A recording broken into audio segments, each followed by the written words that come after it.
fantastic. I'm presenting a CMA, which I wanted to do a CMA. And if Whitney would be so kind as to see if she could figure this out, that'd be fantastic while I'm starting the class.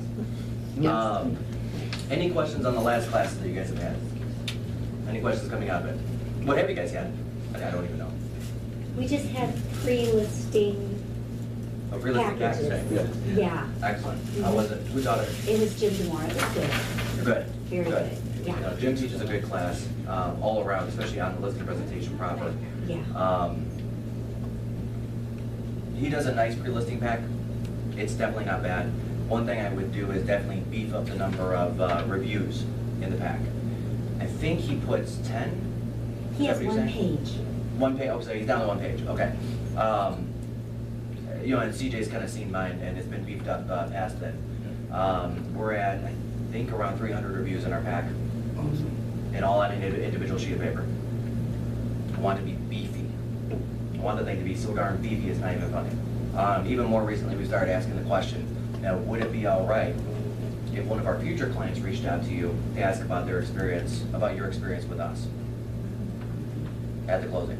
And they all say, oh yeah, sure, great, sign right here, just saying that that's okay. And so now we have a list of names and phone numbers.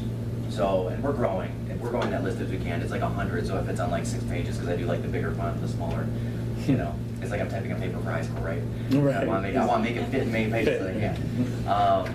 And that's extremely impressive when I go to somebody's house and they say, well, you know, what do your past clients think?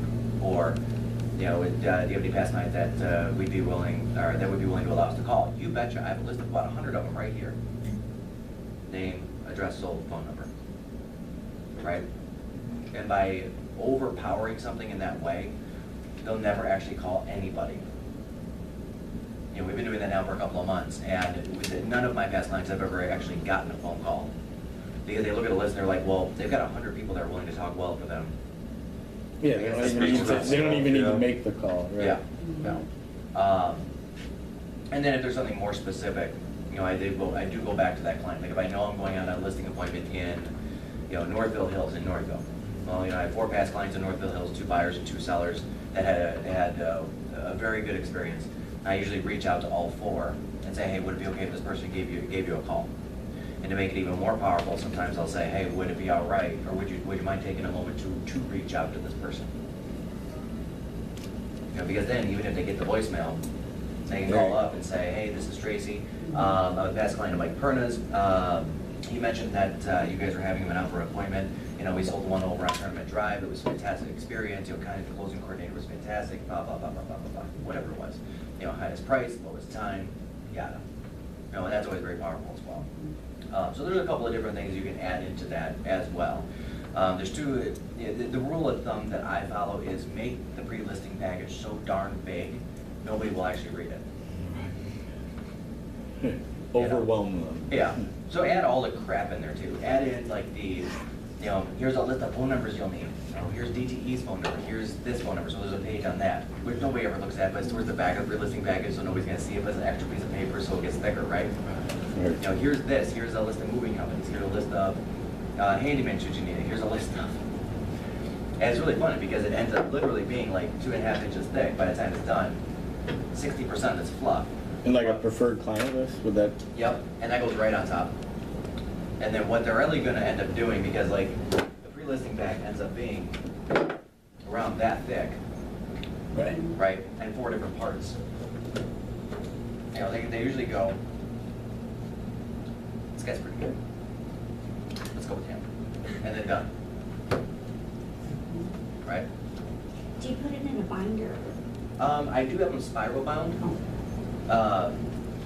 Which is kind of the least expensive way for it to look decent. I'm really afraid to get them professionally printed because they keep changing. You know, every 60 days or so I try to refresh the information, put the freshest stuff on top. But I mean, I've got, you know, sales in there dating back, you know, 8-10 years at this point. Right? So, Yeah, you spiral, I'm trying. You program. We're not signed off on that technology. you said you spiral behind it? Yeah, there's like at Office Max you can get the binders where Yeah, it's punch. bound on the side That's one way to do it, but that was frankly much more annoying because you gotta put it through each one. Each one But individually, right? there's a little press machine that will open it up, then you stick the piece of paper in it, and then it closes it back. Oh, sweet. Yeah, I'll show you upstairs. Okay. Yeah, afterwards going on, we'll take a look at it. All right, if we all remember. We may or may not. That looks good. But it's not on this. It's not on the Oh, laptop. that's pretty sensitive. That's what That's fine, that's okay, we can talk through it. Or I'll try to use that as best I can. All right, so today we're gonna talk about pricing properties, okay? Who has a listing appointment coming up? Excellent. Do you have the address on you by chance? Yeah. 4149 3rd in Wayne. 41, 49, 30. You gotta make it hard on me.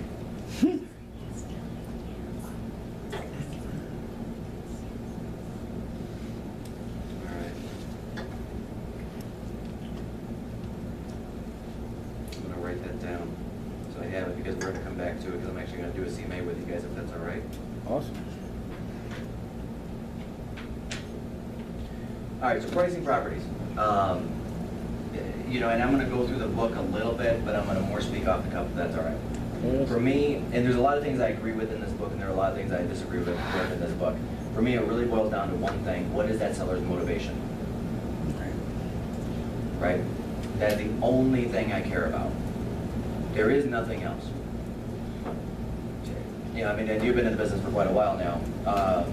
At least I know. How long have you been in the business? I've been licensed since '93, but Okay. I just got back into our business here 2 years ago, and then Oh, I know you've been selling for like 5 years. Anyway, time flies, or it doesn't fly. I'm glad that perception exists in your mind, Michael. Yeah, Yeah. no, that's not a bad thing. Yeah. But, and for you guys that have taken listings, this will happen eventually. You'll get out there, you'll get a listing, it'll be priced exactly right, you'll get 2, 3, 4 offers on it, and then the seller says, you know what, I changed my mind, I don't want to sell. And that is just as bad as having a high price listing, because now you're doing all the work, and Right. you're irritating all the co-op agents, the buyers, and they will remember your name, right? That is just as bad, and that happens to us probably once every couple of months, right? Because of the volume. For me, it's all about motivation, because if they're properly motivated, they will get to the right price. Whether they do it that day on the appointment, or they do it later down the road in the future, they will get to the right price. So that's the first thing I always go into. You know, when somebody calls me up and says, hey, Mike, I want to put my home on the market, or if I'm calling expireds, or if I'm calling for sale by owners, or if I'm calling just cold call, you know, or if it's a referral coming in, it doesn't really matter. It matters. It matters greatly how many kids they have, what age, what sex, you know, what their likes are, what their dislikes are. You know, the fourth thing matters: family, organization, recreation, dreams. That all matters, and we'll get back to that in a second with the report bill. But the reality is, the only question that truly matters to me is, where are they going, and how important is it for them to get there? That's it. You know, if they're telling me they're in a 1,000 square foot ranch on a slab in Livonia, they have 2 kids, and they just found out they're pregnant with a third, they're pretty motivated.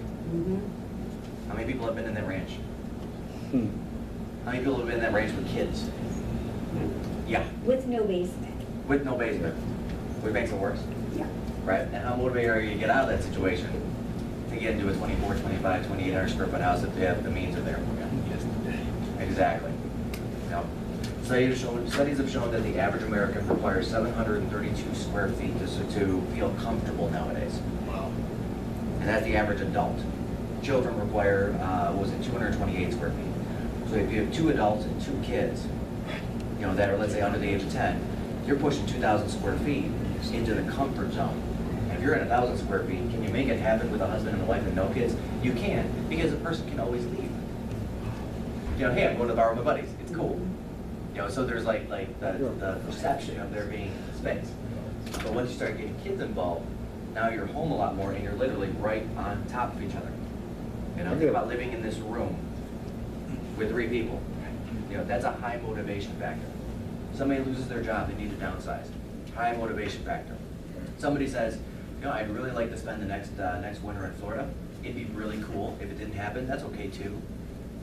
Low motivation. Now we got to really dig in to see how important is it that you make it to Florida. Yeah. Oh, that's such an awesome point about motivation. What if you find that I'm sure you get 3 unmotivated people for every 1 motivated person. Yeah.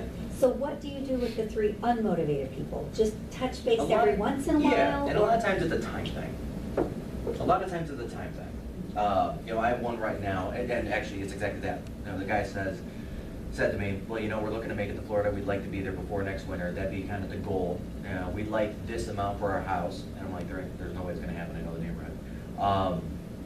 You know, but you know, if it doesn't happen, it's okay because, you know, 2 of our 4 grandkids are still here in Michigan. The other 2 are in Chicago, and we drive out and see them once a month or so. So if we don't make it to Florida, it's cool.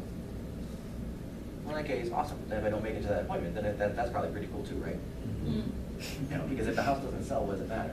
So we went the other way with it, and I said, you know what? And I sold them that house, and years and years ago. I said, how about, you know, you guys really think hard on it. You know, you said you have a Florida trip coming up, which with this cold weather might motivate them, which is awesome because they're not leaving until next week. And why don't you go to Florida, think about it, you know, look at Florida from a different perspective. Instead of going down there for the month that they do every year and just like roaming around and having a good time with the friends, start thinking about what would it be like? Where's the grocery store? What kind of doctor's office would you be visiting? What communities really appeal to you? And think, could you really see yourself here? And then when you get back in a month, let's touch base again. And I'll call them. Nice. And they'll go one of 2 ways and say, you know what, Florida actually sucks. Because it's muggy and I don't think I can deal with this year round. Or they're gonna say, you know what, that was fantastic. We actually found, you know, one of the Sun communities that we really, really liked, and we found this community, we found that grocery store, and we made these friends, and we went and checked out a couple of different doctor's offices, and this is a really good fit. And then they will motivate themselves, right? Does that make sense? Yeah. Yeah. Similar situation, different person, where I have a guy right now that he said to me on the surface, you know, we would love to be in Florida if we could. Not that important that we make it this winter, next winter, or the winter after. The only thing that's important to me is that I get $750,000 for my house. That I sold to him 2 years ago. That he bought, way over upgraded. The reality is the highest sales price in that neighborhood right now is $736, and it's almost 1,000 square feet bigger with a finished walkout basement, which he does not have. You gonna fix it? Thank you, I appreciate it. But being a past client, being that they bought and sold 3 properties with me so far and referred me like half a dozen people, I said, okay, I'm gonna take the time and actually go out and meet with these guys, just because they've been so good to me through the years, and frankly, I've made like 70 grand in commissions over 6 years.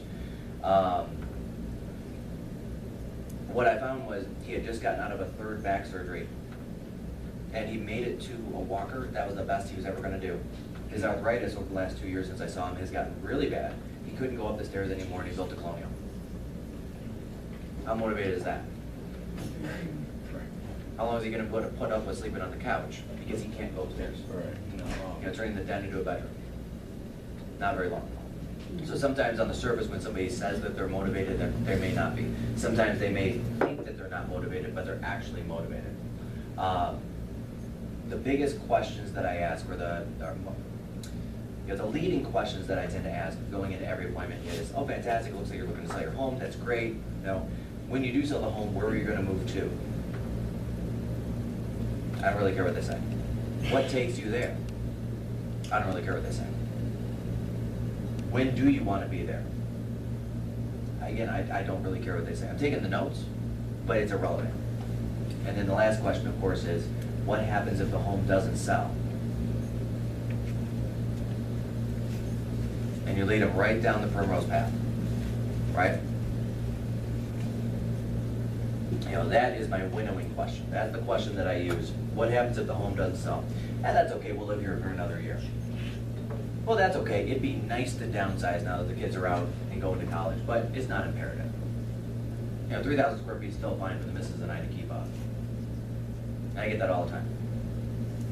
You know, my parents were going to downsize after my little sister left college. She just turned 30. I mean, seriously, that was like 7 years ago. They were like, yep, we're selling this year. It's gonna happen. 7 years later, they're still in a 4,000 square foot house. For what reason, I still can't figure out. And every year they do the same thing. They have me go show them a bunch of properties up on Wolverine Lake.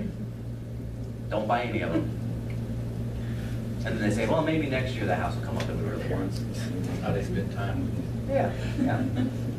The first house my parents built, back in 1984, in the Hunt Club subdivision in Farmington Hills. In 1985, my mother was starting to shop for new houses.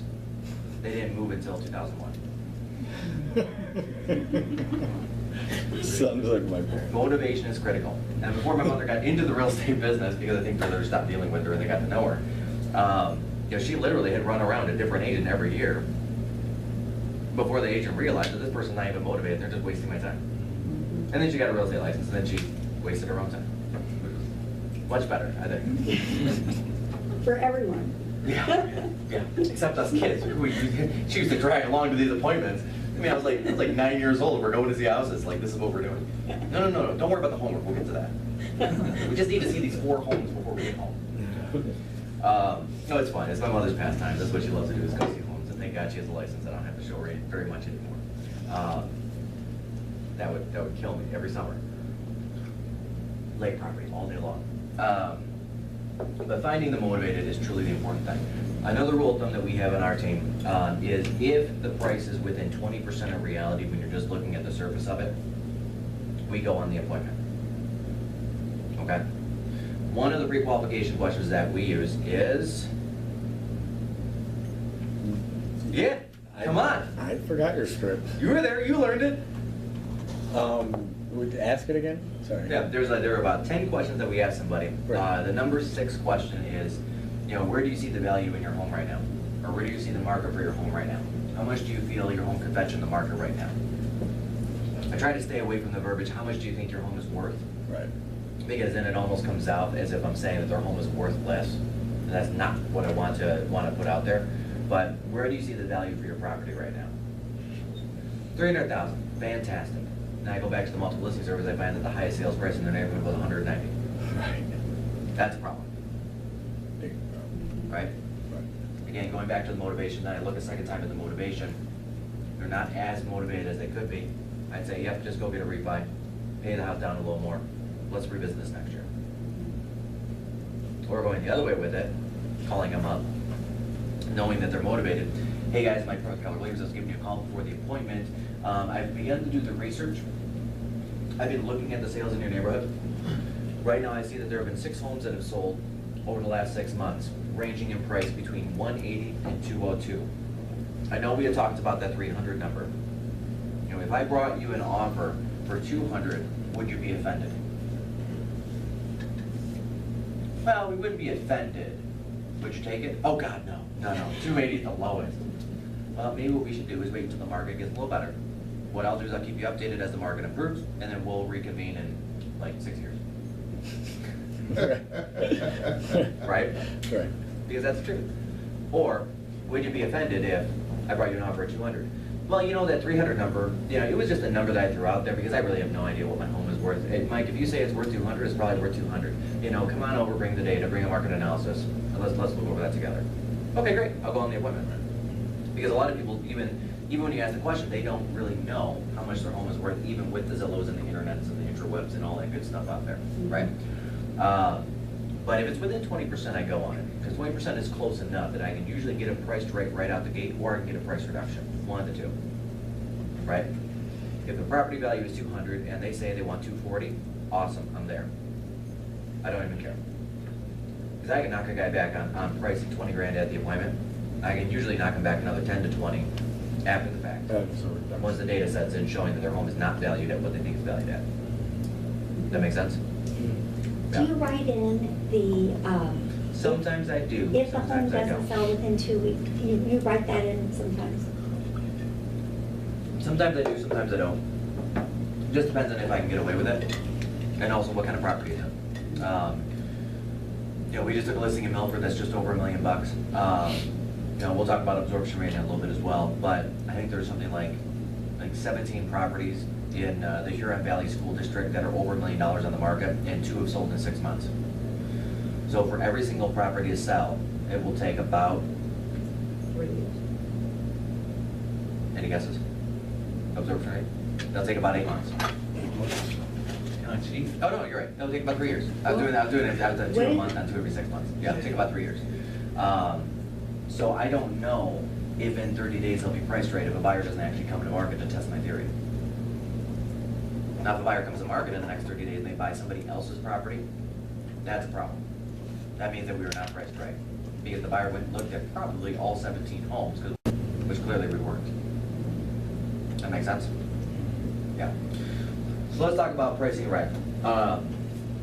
You guys are doing market analysis, I take it, before you go out to the property, correct? All right, what are you taking with you?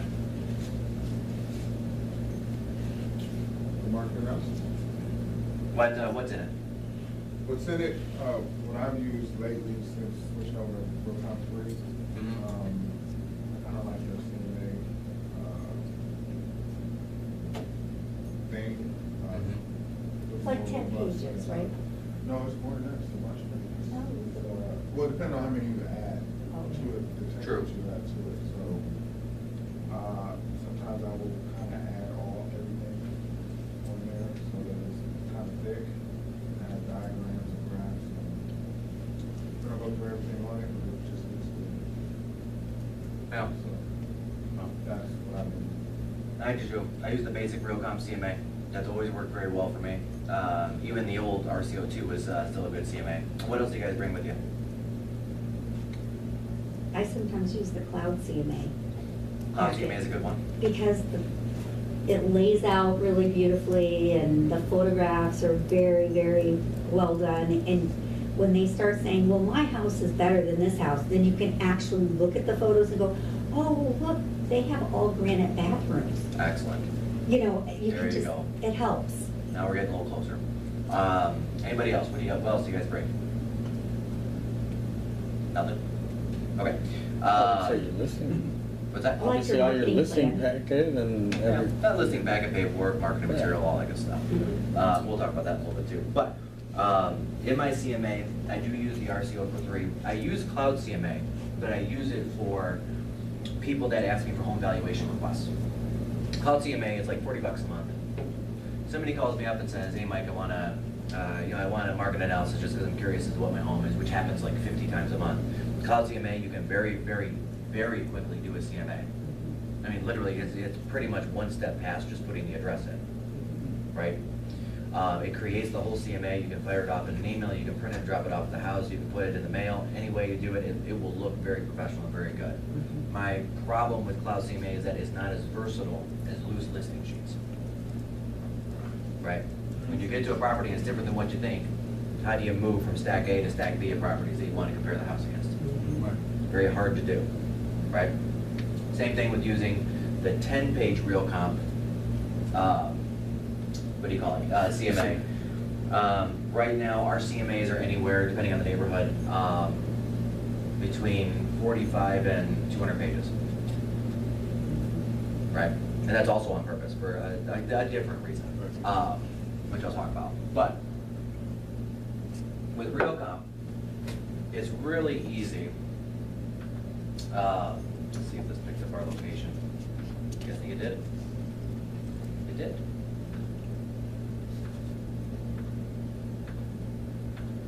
And I use active pending solds personally. That's it. Everything 22.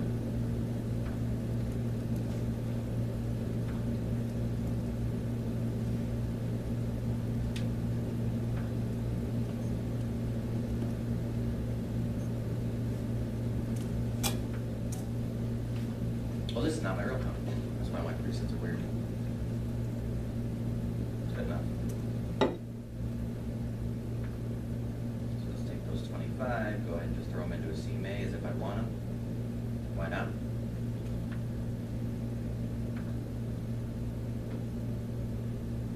Wow. Okay. Cover sheet with agent photo, because I want them to remember me. Add those, add those, add those, add that. So pretty much I'm taking everything. I don't like the 3 of comparison. Has anybody seen this one? Yeah. Yeah, has anybody not seen the 3 of comparison? I haven't seen it. 1, 2, 3, okay, that's everybody. Let's see if I can grab that.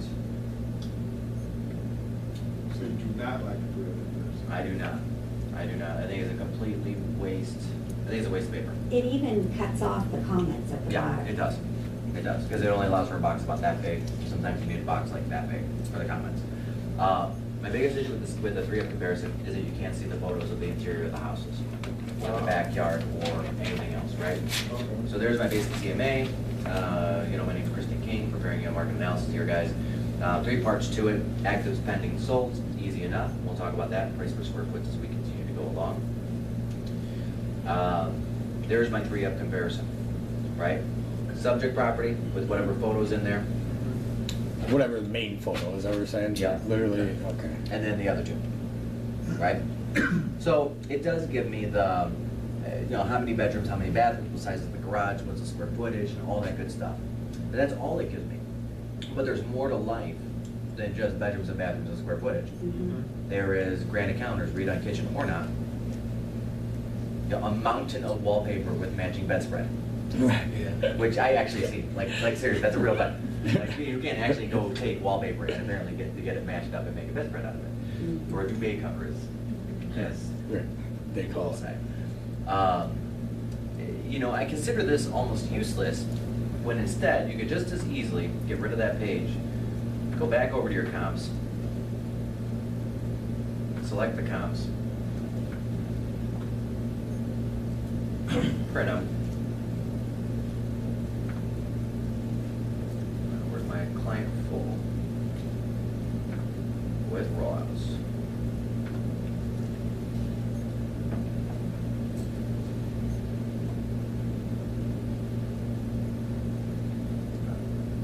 Yeah, and there's some decently big photos right there, Mhm.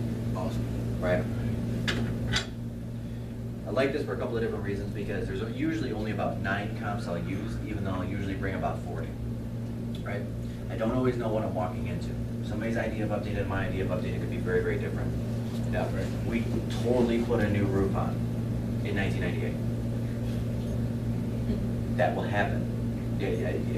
You're showing houses out there, you guys have probably seen that, where it's a new roof, and you're looking at the roof and the shingles are on the ground, because like the wind just blew a little bit. Mm-hmm, right. Definition of new changes. Definition of good changes. I mean, just because somebody redid something as new does not make it good. Right? Right. Yeah. I was in a house in Steeplechase in Northville. I was showing this house, showing this house, showing this house. This is probably about 3 years ago. And I'm like, I said, and the buyer looked at me and I'm like, I know what you're thinking. I was thinking the same thing. I didn't realize that Steeplechase was started like in the early 90s. And for anybody that knows Northville, it wasn't. It was started in the 2000s. But their decoration was like, seriously, 1988 to 1992. Green Christmas tile. Like, they brought it all back. Like, green Christmas tile with the maroon and the bed. I'm just like, oh my God. They built a dated house. They seriously built a dated house. They built it dated. Right. Yeah. And they ended up getting one of the lowest price per square foot Steeplechase has ever got. It was not a down market at that time. The market was moving up rapidly. They still got a low price per square foot. The finishes matter. When I print these out, then I try to find 3 actives, 3 pendings, and 3 solds. Because I'm really trying to key into 9 properties. And I like a low, medium, high. Okay? Low price per square foot, medium price per square foot, high price per square foot. You're fine. Here's the question. How do I get back? Just pin one up. There we go. So, fortunately, this is one of my favorite pages. If it's on here. There we go.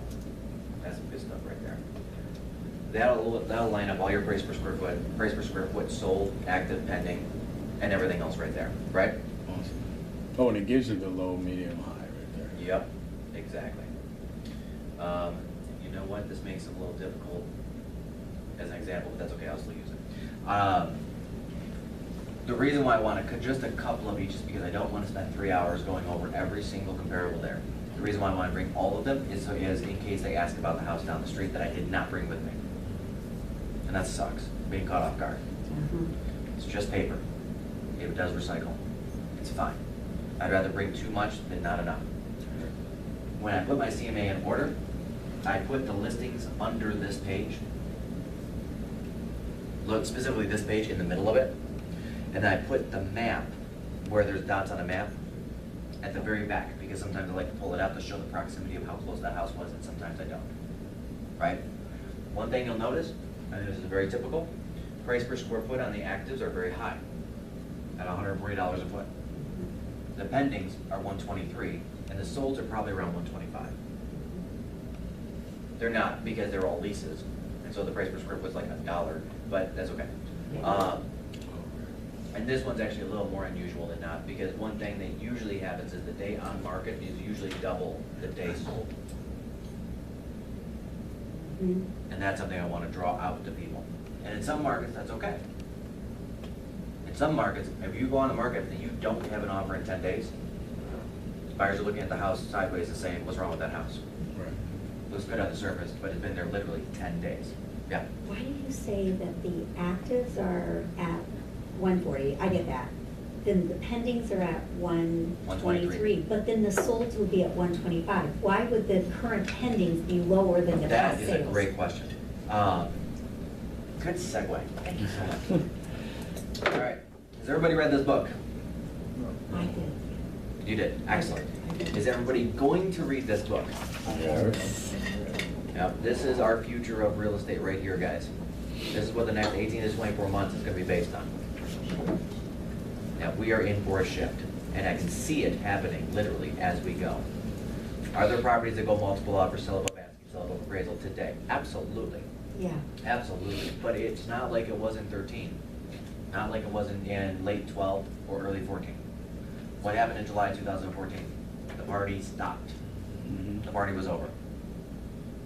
I mean, 2013, you couldn't put it on the market at the wrong price. It just sold.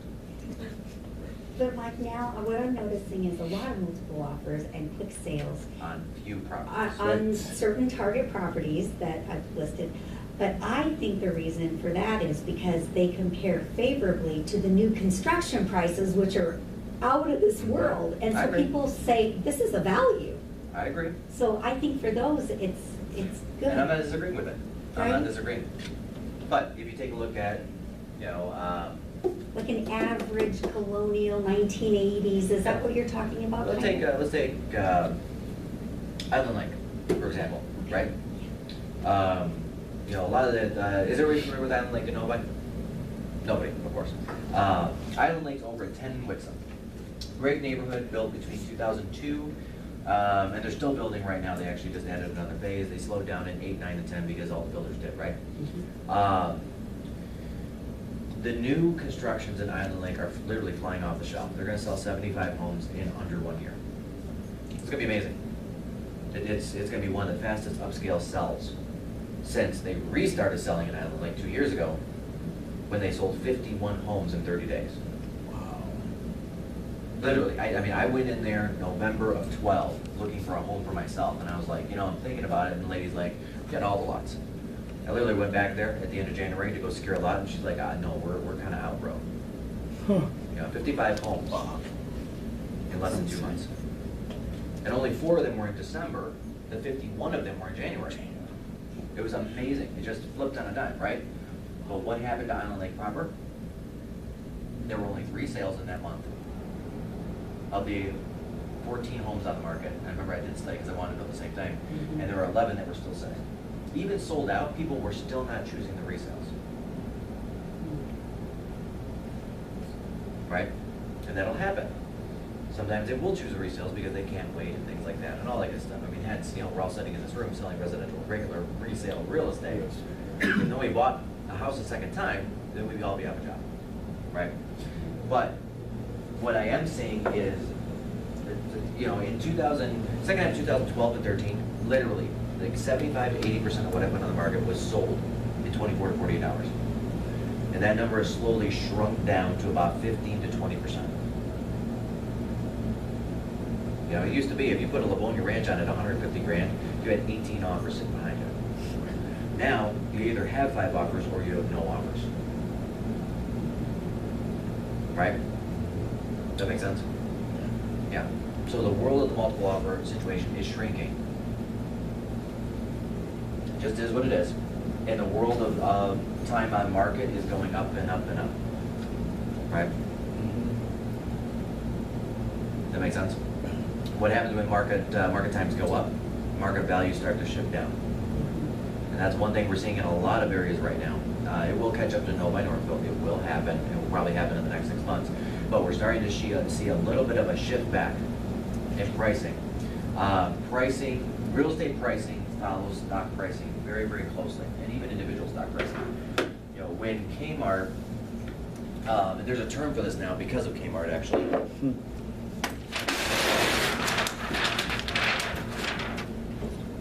I actually explain this to sellers, go figure. I go like so deep it's not even funny on these appointments. And I don't expect them to follow me. In fact, I hope that they don't. Because it just makes you look smart, right? So pricing went like this from 95 to, let's call it 2006 and a half to 2007 and a half, depending on the area, right? Just like the stock market. And then pricing went like this.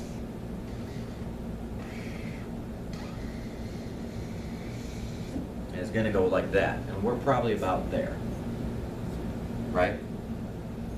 I mean, this was a 15-year ramp up, right? This was a 3-year drop. This was about a 12-month hold and a 1-year increase, right? Now, what happened with Kmart stock? Let's see if that's a better one. Kmart stock was trading at $30 per share, right? Literally, in the space of less than 3 weeks, it dropped down to 40 cents, right? Is that when that, never mind. And then it kind of paused there for like 2 days. And then me and hopefully everybody else bought a bunch of it. Just on a gamble. It went from 40 cents up to $2, down to 70, up to 110, and then down to 90. It's like a bouncing ball does, until it was bought by Sears Roebuck. Right? What does that look like?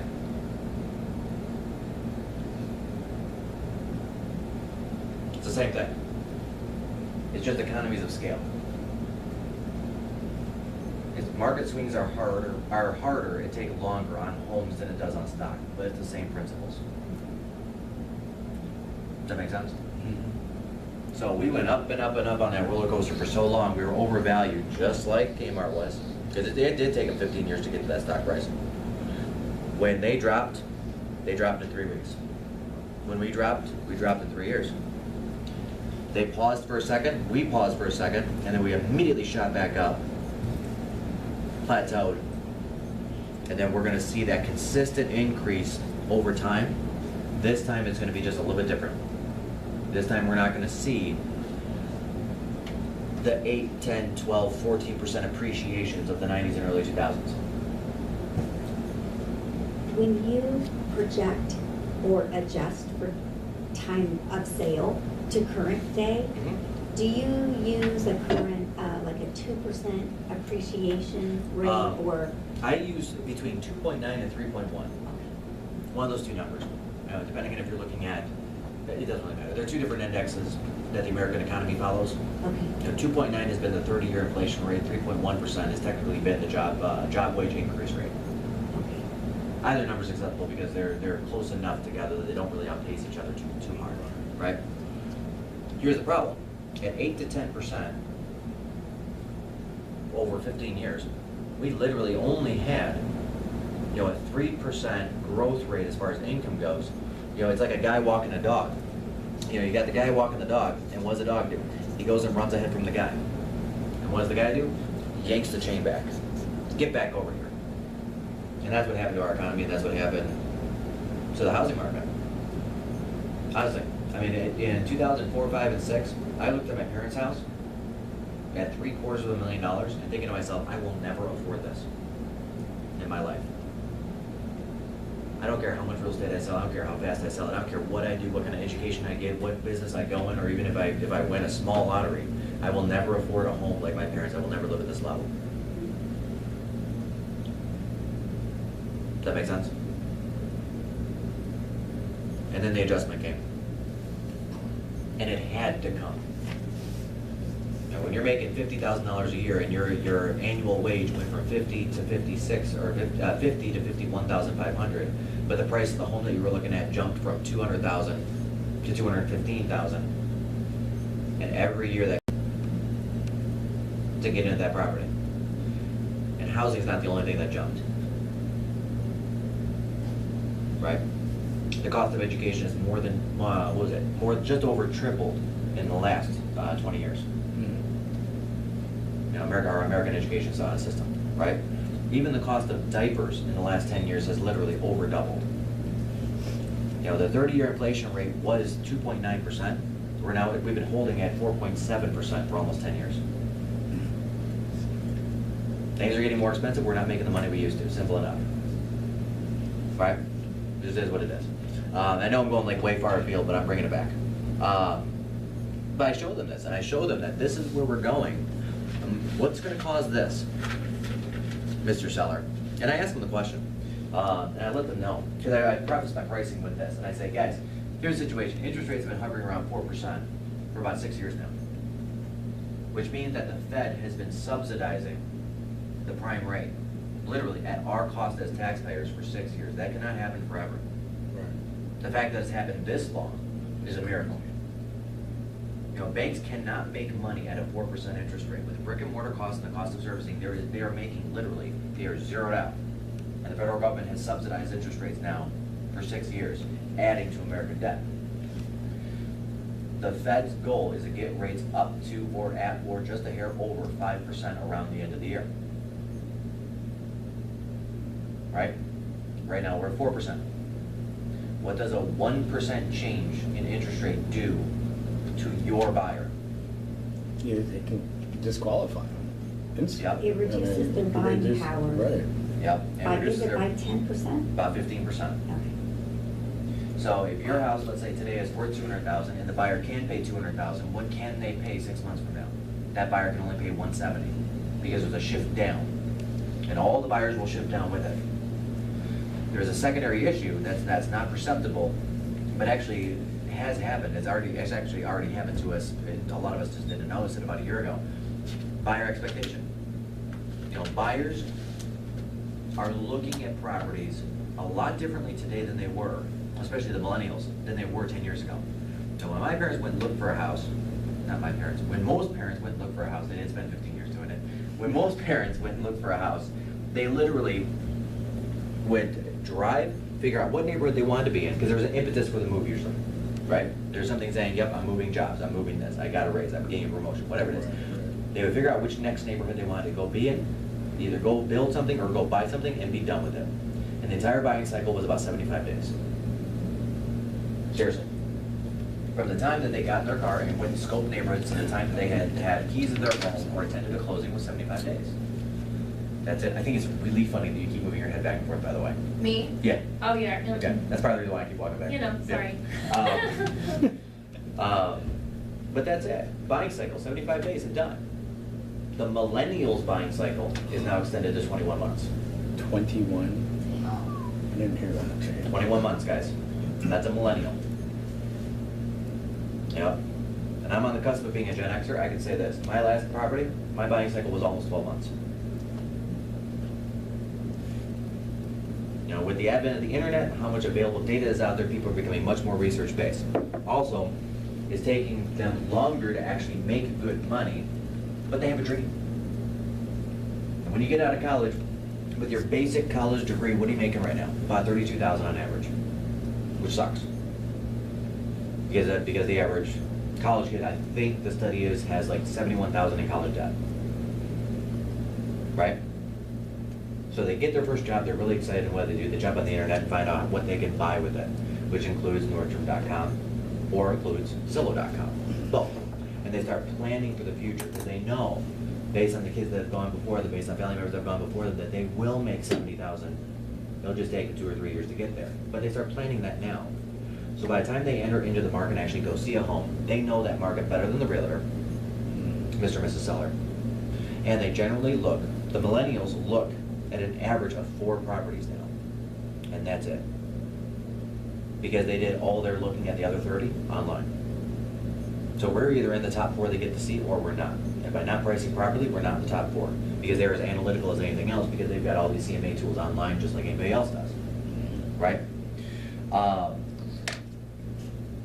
The millennials' buying cycle has gotten a lot longer. What will happen when the interest rates go up is they are expecting these interest rates to be here forever because they have been for them. Now, if you're 27 years old, you have never seen an interest rate above 5%, right? So their expectation is it will be 4% when they go and buy it. They're gonna have a rude awakening when they wake up in March and say, okay, I'm finally ready, and I've been looking, and I expect this, and all of a sudden their payment gets out of whack by $300 and they can't get it. And when that happens, half of them will leave the market, statistically, and just wait. The other half of them will buy, but if you've got half of a generation deciding to wait a year, what's that gonna do to the market? Yeah. It is a very long form explanation, but I go over parts of it as needed, depending on the client, depending on how they're receptive to it on the appointment. So, Mr. and Mrs. Seller, let me ask you, if we're here, when's the best time to sell your house? Right now or 5 years from now? Nowhere in between. Right now. You have a third kid on the way. Do you want to wait until your 6 becomes 11 and your 2 becomes 7 and your 1 and your 0 becomes a 5 and you're still in the 1,000 square foot ranch to get the money that you're looking for? Or do you want to just rip the Band-Aid, do it now, get it done, get the most you can for your house? Well, rip the Band-Aid, get it done, do it now. Because the reality is next year, 2016, is going to be a rough year for real estate. And it is. Right? It's gonna be what? It's going to be a rough year. Rough year? Yep. We're going to see declines in many of the markets out there. Not major. A lot of people won't even notice it because they'll probably be somewhere between 5 to 7%, and that's it. It won't be the 30, 40, 50% declines that we were used to when the market dropped out the last time. Right? But as affordability goes down, price has to go down. That's the way it works. Otherwise, people just can't buy the homes. Right? So, I take my essentially 9 properties, and we start looking. There we go. And we start looking at them and saying, okay, let's take a look. Let's take a look at how these properties compare against your property. Right? We took a walk through. I always start with the most major stuff and then go back to the minor stuff. Right? I start with the square footage and the bedroom and bathroom count. Basement, is it finished, is it not? And then start going into the minutia. Well, I understand that you want 300,000. This guy sold at 305, so he was able to achieve a 300 number in your neighborhood. However, he's 440 square feet bigger than you are. So his price per square foot, actually he undersold compared to what you're looking for. Right? How does that affect your value? Grab the calculator, actually do it, and then write that new number on the top. This is what this listing would be had it been your house. This is what they actually sold for. Looks like 305 on the surface, but it was actually 272. And that gives a visual representation of what that number really is. Does that make sense? Yeah, now go through that one more time. So if the house is, let's say, 400 square feet bigger and it's sold for 305, their price per square foot applied to your house at 400 square feet less is not 305, it's 272. So that's what that means. And Mr. Seller, we're going to circle back around and talk about appraisals. That's why these numbers are very important. And I go back to the second house and I say, okay, this one's a little closer in square footage. They were able to achieve a 281 sales price, but if you look here, they did do the granite counters. They did do new tile floors. They left the old cabinets, but they had them refinished. You know, very tasteful. Unfortunately, we don't have the granite counters, the new tile floors, and we have original cabinets, and they're kind of bumped up. You know, how much are granite counters? How much is refinishing? How much is this? Well, that's about a $10,000 outlay. Okay, great. So then I do the adjusted price per square foot, and then I put minus $10,000. And literally, I go through the 9 comparables that way, but that's the reason why I only pull out 9, because I don't want to do it for 50. That sucks. I'll be there all night. Right? Does that make sense? Then after that, I show them where, and generally speaking, all roads lead to the same number. You know, the 281 minus 10,000 in upgrades is about 271. The 305 readjusted price per square foot is about 272, and so on and so forth. And that's something you'll find is the numbers will generally all play out to be the same thing every time. Now, well, this guy got 312, and he's the same square footage, true, but he had a finished walkout basement. We have an unfinished non-walkout. How much do you think you paid the builder for that lot upgrade? I don't know, about 15 to 20,000. How much did it cost him to finish the basement? About 25,000 because he's got a bar and a bathroom in it. What is that? That's about 40,000. So that 312 again becomes 272. It's all the same thing over and over again, right? And then you go into the positioning on the market. All right, Mr. Seller, let's get into the nitty gritty. Now that, I mean, and I always go back and say, you know, do you agree with me that these numbers make sense for the market for your home today? Number between 268 and 275. And they can't not agree because the data's right there, right? Mike, when you're doing the adjustment from a 3,000 square foot house to 2,800 square feet, Mhm. are you taking the price per square foot full on for the 200 Full square on. feet different? Okay. Yeah. Because some schools of thought say that you only take 35% of the price per square foot for the size adjustment. Do you know? So I'm just No, I understand. And the school of thought is the biggest home in the neighborhood is always going to sell for a lower price per square foot. The smallest home in the neighborhood will sell for more. Because the guy will reach up into the next neighborhood, pay an extra 10 grand to get into it, even though it's the smallest home. And the guy that's looking at the biggest home in the neighborhood, why wouldn't he reach up and be in the next better neighborhood? Mhm. And I understand that school of thought, but I don't want to get into that much detail because I don't want to distract from what I'm saying. Mhm. So I don't even bother with that stuff, Okay. right? That's me personally. Not the right answer, just my answer. So on the CMA, when you do adjustment column for square footage and you can plug in, if it's 150 a foot, you just put 150 up there. So it'll adjust automatically taking the difference. Sort of. Yeah? I like to be very visual because that's how most people learn, right? Here's the piece of paper that is the listing ticket, right? According to that, this guy, let's just say he got $100 a foot. 2166, let's say it sold at 216,000, right? But our house is 1900. So I literally take his, and it has the price right here, and I cross it out, and then I put my price on, which in this case would be 192. And then I circle it.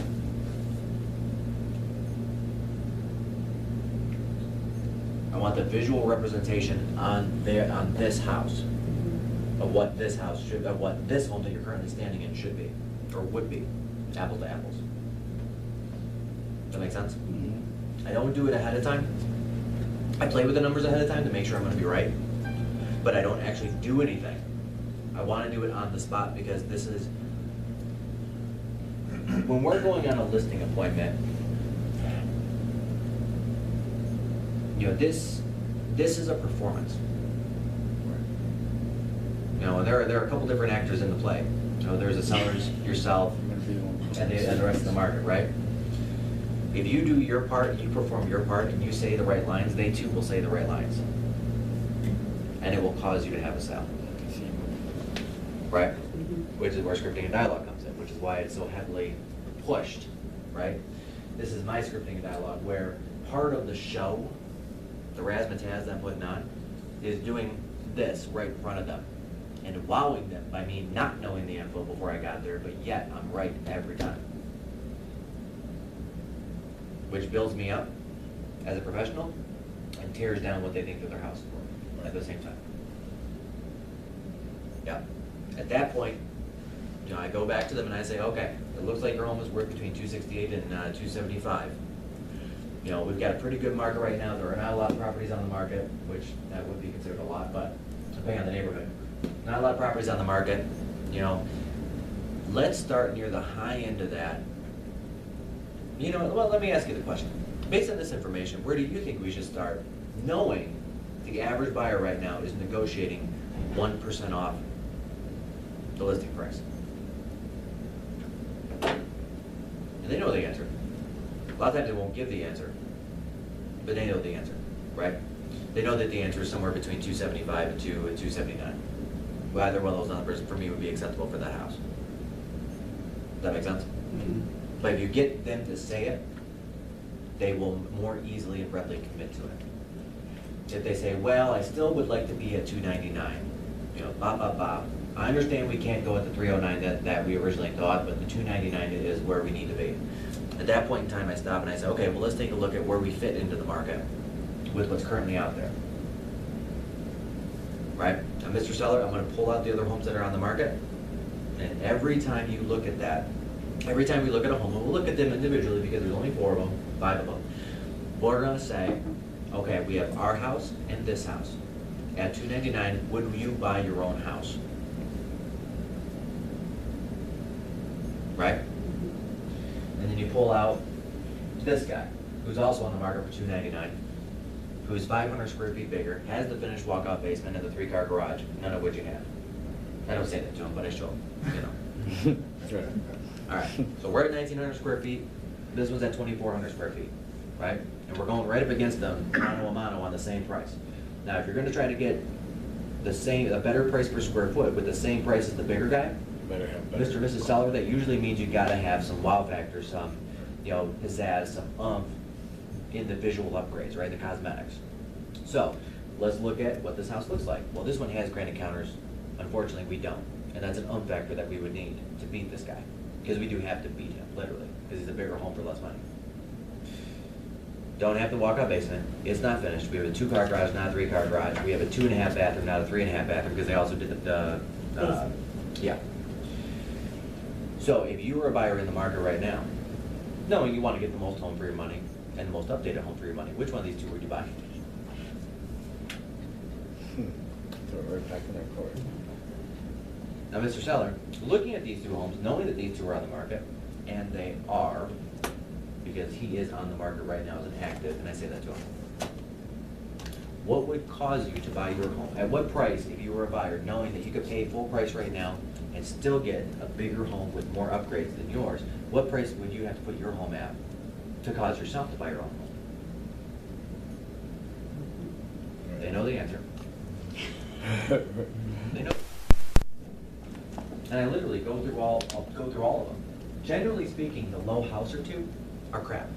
They're garbage. Right. You know? And I always try to pull, even if it's outside the neighborhood, I always try to pull one garbage house, even if it's one neighborhood that's a step down. Because I am tearing these guys down for 40 minutes. I'm destroying dreams. I'm, you know, shaking babies. I'm, you know, doing all the most horrible things you can do to somebody. I want to give them something back. All right, guys, let's look at this one in Cheshire. I know that's not in this neighborhood. I know it's one neighborhood over. I brought it because buyers don't just look in singular neighborhoods for the most part. Buyers will look in a couple of different neighborhoods, looking for both the best value, the best fit, the right school district, blah, blah, blah, blah, blah, whatever they look at, right? So the reason why I brought this one in Cheshire is because this is your next step down, and this is the one where the buyer's going to choose to either punch it and get into your neighborhood a little bit, spend a few bucks more, put the extra $100 a month on the payment, or they're going to fall back and say, nah, that's okay, we'll take the biggest one in the next neighborhood. Now let's take a look at this. Well, that house is 10 years older. It is about the same price, but the layout's not nearly as nice. It's not an open floor plan. The master bedroom's a little bit smaller because it's 10 years older. The kitchen's a little smaller because it's 10 years older. And this one's on the market for, looks like about $260. Well, it's about the same price house, but not desirable layout, not desirable master bedroom, not desirable this, tons of wallpaper, whatever it is. You think we could beat these guys? Oh yeah, we can beat them. And we probably beat them by like 20 grand. So how about we go on the market at $279.9?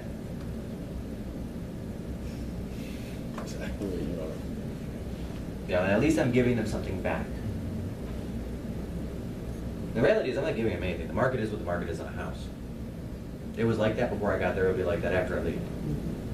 But I gave them a little bit of pride back, which is intangible. I didn't just come in and beat them down, beat them down, beat them down. I built them back up a little bit towards the end. Yes, there are actually houses that are worse than yours. I'm not just going to talk about all the ones that are better, right? Which is very important. But that's the reason why it's a two-step process. And usually when I sit down again, the first thing I ask them again is, you know, where do you see your home in market right now?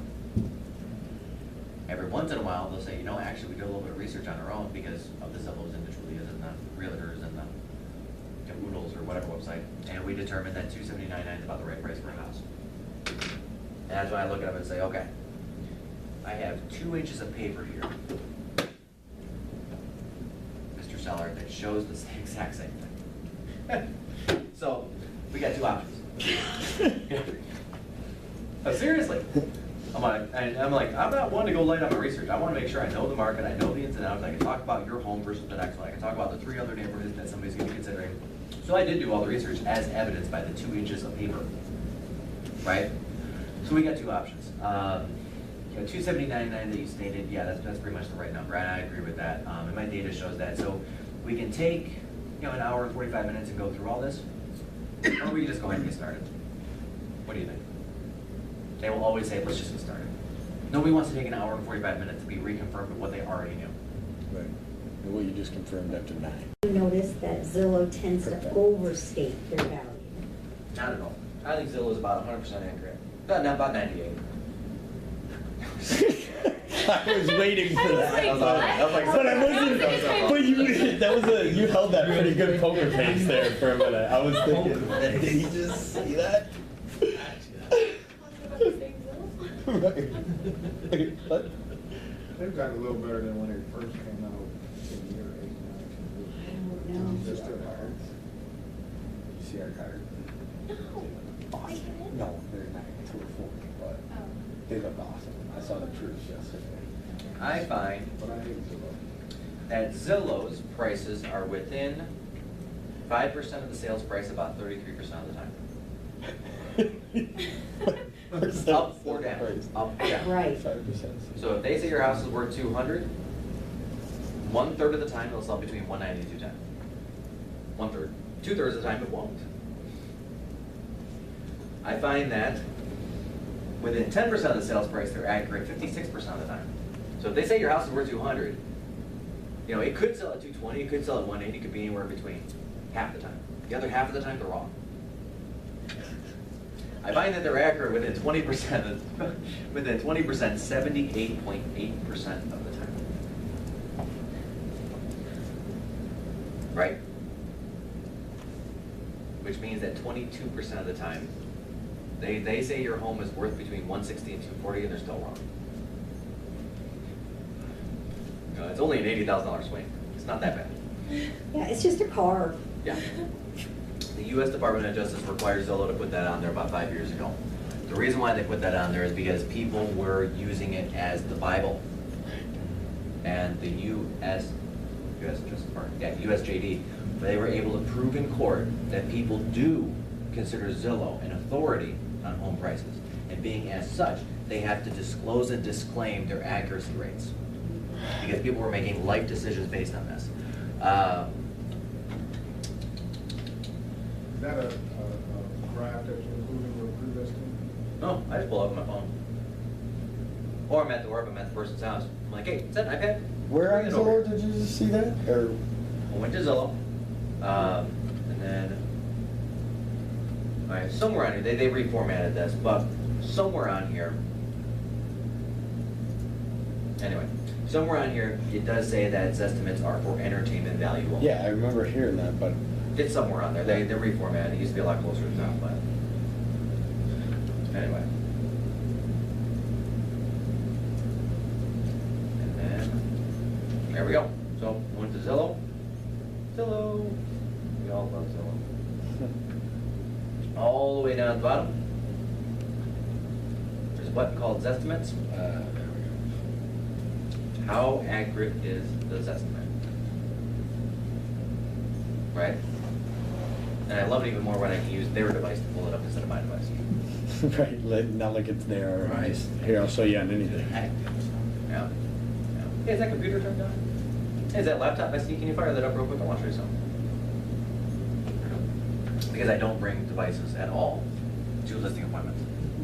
I don't do my appointments on iPads. I don't do my appointments on laptops. I don't bring little mini projectors, which I see are becoming more popular now. Some agent did that the other day, where like he was walking out, and I was walking in. I was training somebody, and he literally had like a tub that big, and I'm just like, look at this guy. Like, are you moving in or moving out? What are you doing?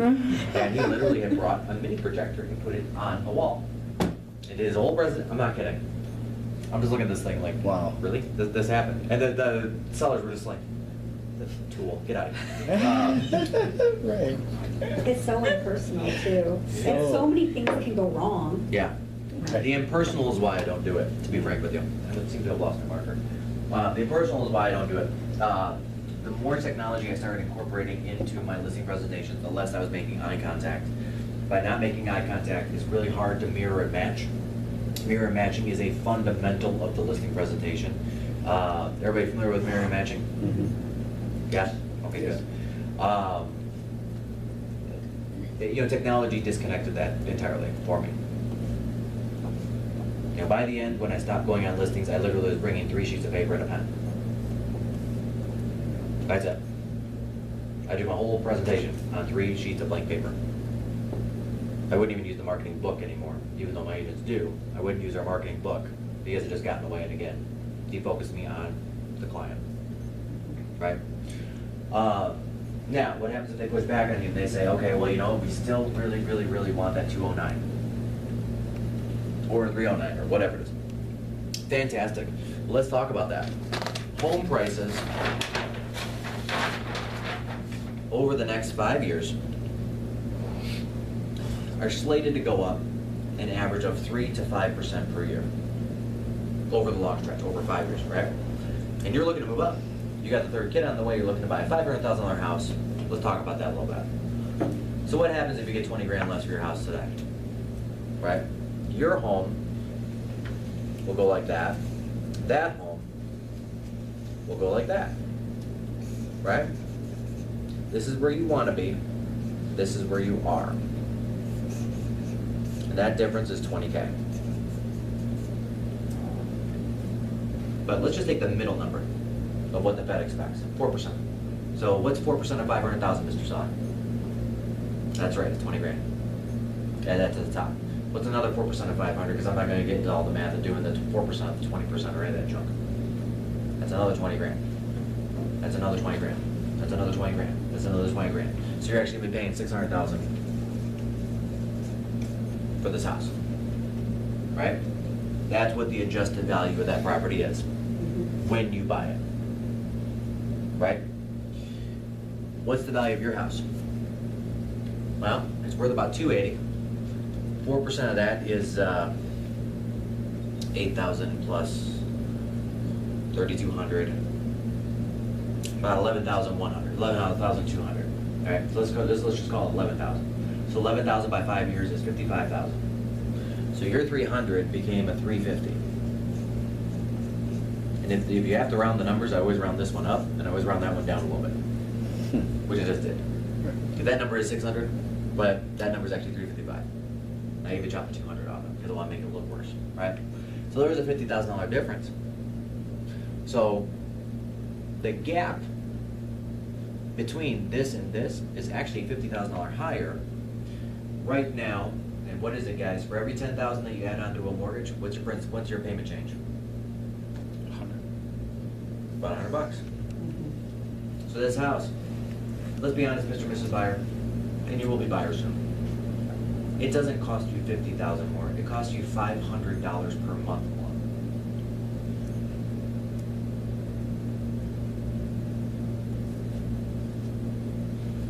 Right? When a seller sells a house, what is $10,000 to him? $10,000. When a buyer buys a house, what's $10,000 to him? $100. That's it. That's why it's easier to negotiate a buyer up during negotiation instead of negotiating a seller down. Because you can also reduce things to the ridiculous with buyers. If you're negotiating a buyer deal on behalf of that buyer, you know this is the right deal for them and they really shouldn't lose this house, then you just reduce it to the ridiculous, which is one of my favorite sales tactics. We have a $5,000 gap between where the seller is and where the buyer is. Fantastic. I completely understand that we have a $5,000 gap. I'll tell you what, that $5,000 gap, I'll tell you what, I'll cover the first year difference. How's that sound? But what do you mean? Well, $5,000 at a 4% interest rate, it's roughly $500 over the first year. You're willing to go with this house for $500. That's what you're willing to do. I'll tell you what, I'll bring $500 to the closing. It's on me. And then, of course, one spouse looks at another and says, let's just buy this house. Because that's the truth of it. The money's fake. Because you're getting it from someplace else. But there's down payment. Wonderful. If they're doing a 20% down payment, what's 5,000? What's 20% of 5,000? Just $1,000. That's all it costs them. In real life dollars. Am I right? What's $50 on a monthly payment if you're getting a house that you love? Nothing. Right. Absolutely nothing. Right? You got to reduce it down and make it real and make the numbers actually mean what they mean. $5,000 sounds like a big number. That $50, not a big number. And I've done that before. Where it's like, and I carry, when I was showing houses, I used to carry a $100 bill, a $50 bill, and a 20 with me. Just for that reason. Because if I'm negotiating something and it's a $600,000 deal, and we're talking about $10,000 difference, I used to say, you know what guys, don't worry about it. I'll cover the first month's difference. Pull a $100 bill out and hand it to them. And they take the $100 bill, they look at it, and they're like, yep, you're right, Mike, we're being stupid. Let's just buy the house. And that tactic actually doesn't work, which is really funny. But, so not only is that house $50,000 more, but home values are going up at 4% a year in the middle, but what's your income going up? We're talking about a payment of $500 a month more, but right now the average American's pay income is only going up about 3%. So there's a 1% gap in that too. So that $500 actually isn't $500. If you adjust for inflation, that $500 is actually $625. So the question becomes, would you rather pay $625 more per month for this house, or would you rather take that $625 and put it into your 401k or your kid's college fund or the Disney fund?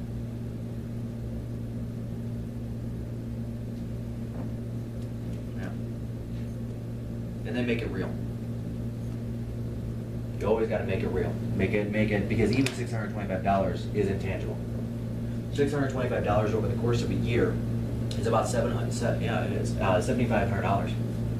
Where are you guys taking a trip to this year? Oh, you want to go to Traverse City? Awesome. How much is the rental? How much is the rent a condo in Traverse City right now? That's about $2,000 a week. Great. You're gonna eat out? Yup. Every night? Yup. How much is that? About $100 a night. You know, you gonna go rent some CDs? You gonna go, water skis, doing that kind of thing? You need to rent a boat while you're up there because you don't got one? Okay, cool. How much is that to rent a boat for 3 days? Another $500. Okay, great. So we're at $3,500 into a vacation. You still have $4,000 left over to go on another one. Each year, Mr. Buyer, Mr. Seller, each year. You can take your family on 2 vacations costing $3,700 a piece each year for the next 5 years. And it will cost you no more and no less than waiting to buy this house. Make it real. How much does a Europe trip cost for 14 days for a family of 4? Probably $8,000. $8,000 on the low, 16 on the high. Let's call it 20 for a round number. So if you just squirrel away that money, you could do a 2 or 3 week trip through Europe with your family, with your kids, in 3 years, paid for. It will not have affected you once whatsoever if you make the choice of buying this home today. Now, how old are your kids again? 12 and 7? So they'll be 15 and 10? You think that's a memory that they'll remember when they're 15 and 10? You think that's a memory that you just created forever? I mean, how much of an impact would it have been on your life if you were a 15-year-old trekking across Europe? You could do that only if you buy this house. I'm not kidding, this stuff actually works. This stuff actually does work. Because they imagine it. Because it's real. Because it's a real thing. You know? I went on a listing appointment where the guy said on the phone, it was an expired appointment. It expired off the market at $329.9. He said, absolutely no way, no how am I going below $320. And this was right before I started really pre-qualifying appointments. I probably would not have gone on the appointment had I actually heard that. I would have been like, whatever, because the home was worth about $220. Slight difference. So I got there, sitting down, husband, wife, we're sitting there, we're talking. Going through all the numbers. I show him the home is worth somewhere between $210 and $220, right? I show him we need to be on the market at about $225, $95,000 difference. There's more than that, $105,000 difference. And I finally got around to asking the only question that was relevant. What takes you, where are you guys going, what takes you there? Well, the wife looked at me and she said, very simply, you know, we have 2 grandkids, one's 7, one's 4, and we really want to be by them because they're in Tennessee and we're missing them. We only see them once a quarter, once every 3 or 4 months. So I was like, that's a good point. But what happens if you don't sell the home this year? And even the missus said, not a big deal, because we still go down once a quarter. We just feel like we're missing them. I looked her square in the eyes and said, you're a grandmother. You had kids growing up. What happens when a kid turns 11? I don't know, what? You used to be all Grammy, Grammy Papa, Grammy Papa, Grammy Papa. When they turn 11, it's all, go away, I want to be with my friends. Mhm. This kid's 7 years old. You only have 4 more years with this kid before they disappear from your life for 15 years. Until they get their head out of their butts and they're done with college and they actually become real life humans again instead of little mini monsters that's going to bite your head off every time you talk to them. And that's the truth. Is that wrong? Is that wrong? No, it's very accurate, actually. Made it real. So here's the situation, guys. And by the way, the market is rising. You're right. You can wait the 4 years to get your $300,000 back. Or you can just go buy the house in Tennessee, which is going to be worth, because the Tennessee market is going up the same as the Michigan market, which it was about the same. You can take the money, even though it's less, and go spend it in Tennessee and buy the house at the same price. It's going to have the same monthly cost now, or you can wait 4 years and completely miss the last 4 years you will have with your grandkids. Because let's be honest, you're 75 years old. The average lifespan of American is 85. The next time you get to talk to them, you have to make it tonight. It's probably the meanest thing I ever said on a listing appointment. The wife looked at the husband and said, sign your papers. Put it up at 219, got 2 offers that weekend. Done. But it's true. It's absolutely true. People don't think of these things, and that's part of what we're here for, is to make them realize that. Getting back to that motivation is the ultimate in importance. You know, going back and reducing it to the ridiculous, doing things so they can mentally prepare, which the CMA screen is probably long gone by now. Yeah. Doing things like this and going slow and taking the 20 to 30 minutes to actually go through and write it out. You know, part of it is I want to show my expertise. The other part of it is they need to digest. And if I'm expecting to walk out of there with a signed listing, I can't walk in the door, look it through the front door. 280, let's do it. Sign here, please. It doesn't work that way. You need to walk in the door. You need to go look at the home. You need to sit down at the table. You need to take the time to go through all of these things. Let them digest it as they're listening. Will they phase out of you from time to time? Yes. You know, show them what this really means to them in the grand scheme of life. Nobody wants to get $20,000 less for their house. Right. But everyone would love to take their kids on a Europe trip that they'll remember forever. And we can make that a real thing for this family by doing this. Right? Mhm. This is what our jobs are. You know, our jobs for buyers is no longer finding them a house. It's getting them into a darn property, because the multiple offer situation, winning those multiple offer situations, getting them in and then allowing them the time to say no on the inspection. Our jobs for the sellers, very similar. In a rising market, it's easy to say, I'll just wait for the market to keep rising. But what happens while it is rising? Life happens. Mhm. 3 kids in 1,000 square feet happens. You think that's not the source of divorces? You think that's not the source of you know, a teenage daughter hating a mother because you're on top of your kid every minute of every day? Literally? Paper thin walls? So this is what we actually do for a living. You know, peddling dirt is just, you know, what we're licensed to do. Helping families is what we do. And the best way to help families is to explain things in a real context that's applicable. Does that make sense? Mhm. All right, questions? Just wanted to give an example of, and that's kind of, I don't know if you write out your absorption rate process. Which one? Absorption rate. Absolutely. Thank you for bringing that back, because I totally forgot about it. Okay, absorption rate. All right. How many homes are on the market right now? There's about 10. Right? How many homes per month are selling? About 2. Right? So you take 10, divided by 2, and that is the number of months necessary, 5, because my handwriting is horrible, so I should probably say that. 5 months. If no home comes on the market, period, in the next 5 months, it will take 5 months for every single home to sell. But here's how you use it. In what order do they sell? The Best one price and best first. condition first. Right. Second best price and second best condition second. Third best price and third best condition third, and so on and so forth. Right? So while we're going through these actives, we go through and we say, okay, great. You know, this guy's a little bigger. This guy's a little more updated. We're gonna go on the market right competing up to them, which means that we are now the third property. I'm sorry, Mr. Seller, you don't get to sell your home this month. 6 months of data, we're only seeing 2 buyers a month. You are property number 3. The good news, as long as no one else comes on the market in the next 30 days, you get to sell your house in June. How cool is that? Yeah. Oh, and we do have to have 2 buyers in May, like absolute, for your home to sell in June. Because if we only have 1 buyer in May, that means one of those 2 properties that's beating us are still on the market come June, right? And if another house comes on the market that's a little bigger or a little more updated or smells prettier, if you're a smoker, and I am, sorry, we gotta wait till July. Now, absorption rate is a nice number to have, but only if you actually use it Mhm. and you make it a real thing. And you can use it the other way too.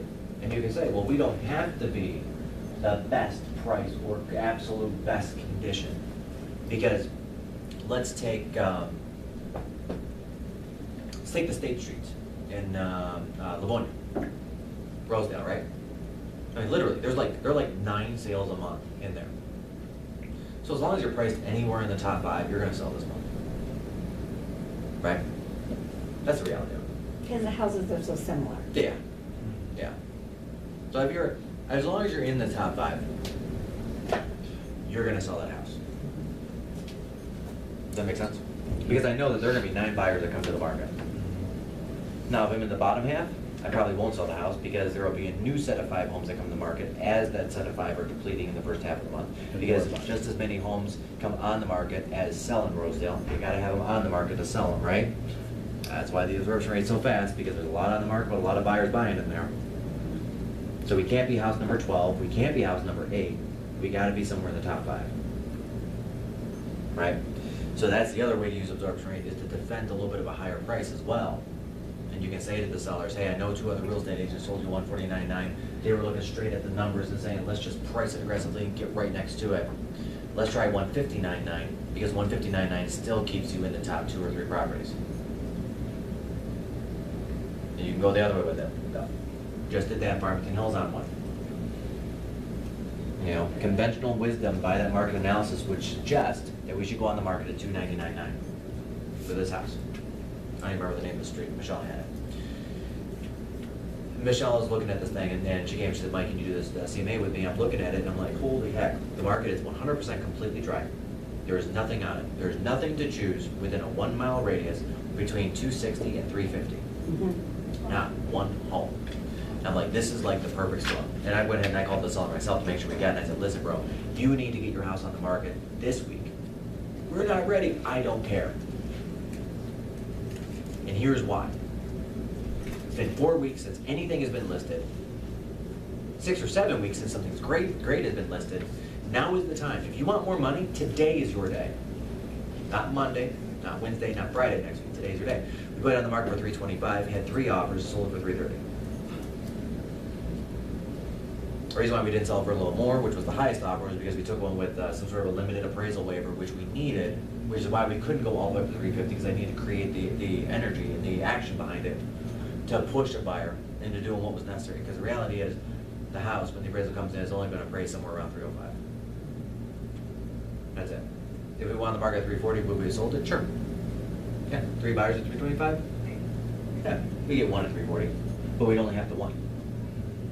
And that puts me at an equal advantage as the other agent when I'm negotiating with them. Now, if I go to another agent and I say, give me an appraisal waiver, and you say, well, and they say, well, so you got in the plate, and I say, nothing. They're gonna say, no, that ain't gonna happen. Or what's worse is I'll say, oh, I got 2 other on the plate, and I don't, and the guy calls my bluff, they walk. 5 days later, the house is on the market, what happened to the other offers? And they find out that I actually didn't, then where's my reputation? Or I can price it right at $325, get the 3 offers, and with confidence say, that's fine. You won't help me on the appraisal? It's cool. Just call the other two, see if they will. You know, yours to lose. Coming to you first, bro. Mike, if you have people say, other agents say, send me the cover sheet of the other two offers, if you have them, and black out the price if you have to. But I want to Absolutely. make sure that this is for real. Agents that don't know me very well have asked me for that. I'm just wondering, have you ever asked someone else, like, you think they're pulling my leg? No. I always try to treat somebody with honor and respect. I always try to give them the benefit of the doubt. Yeah. By the end of the transaction, I want to make sure that we're ending this thing as friends, because long after this buyer and this seller, we're going to be in this business. Together, so. Yeah. Yeah. Now, if I do an escalation clause, absolute. Every time I'll ask for that. Explain the escalation clause, I'm not Okay. sure I know. Who's used escalation clauses? Never heard of it. I think it's that you'll beat the best offer, but I'm not sure. All right. All right. Let's talk about multiple offers. All right. Who's gotten themselves into multiple offer situations and lost? Regularly. All right. Let's talk about that. That's a good one. Is that a good thing? A good road to go down a little bit? Yeah, we're. Yeah. I kind of go free with whatever Market. Yes. people want. Totally.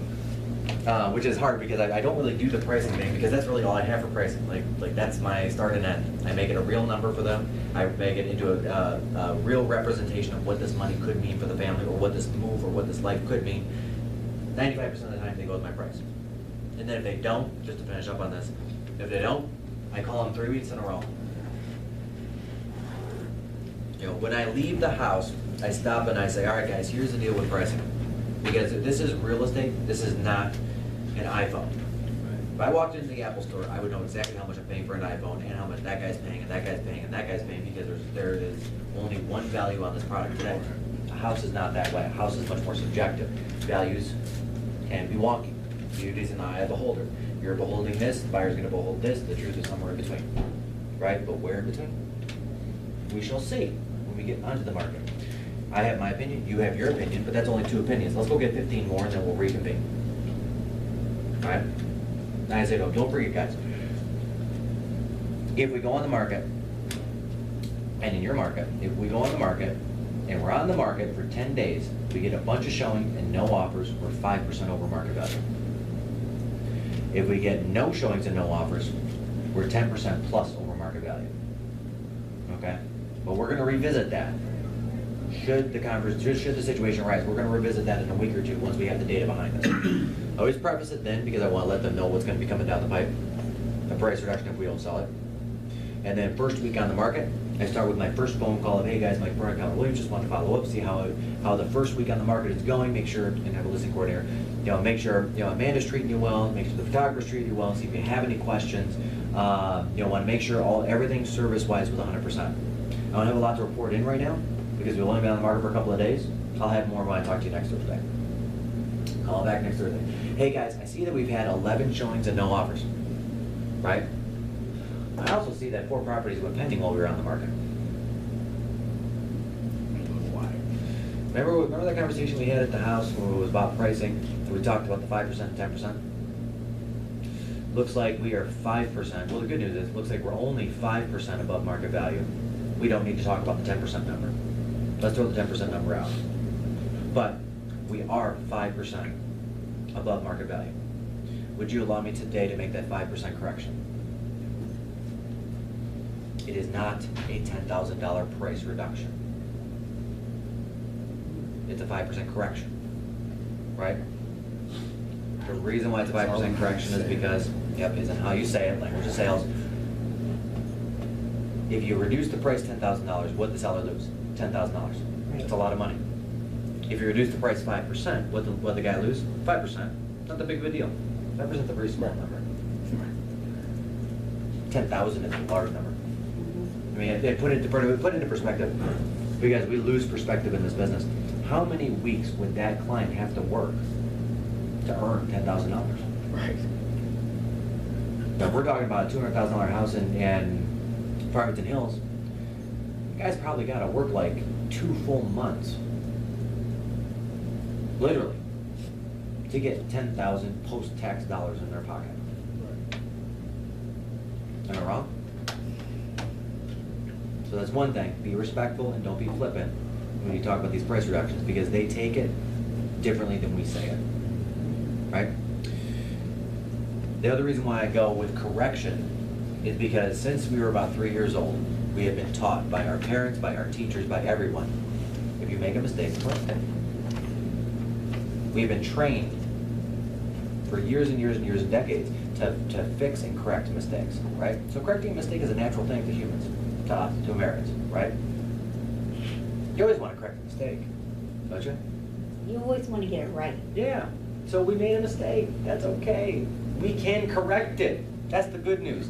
So let's go ahead and make that 5% correction and get your family down for lives. Right?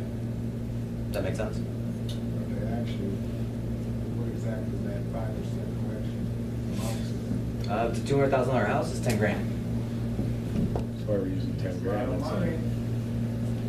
That's why you say to Most of the spike time for they them, don't- not they- 10 grand. Yeah, most of the time they don't realize how much it is until the next day, and then they call me back and ask me, and they say, oh, don't worry, I did make that $10,000 adjustment.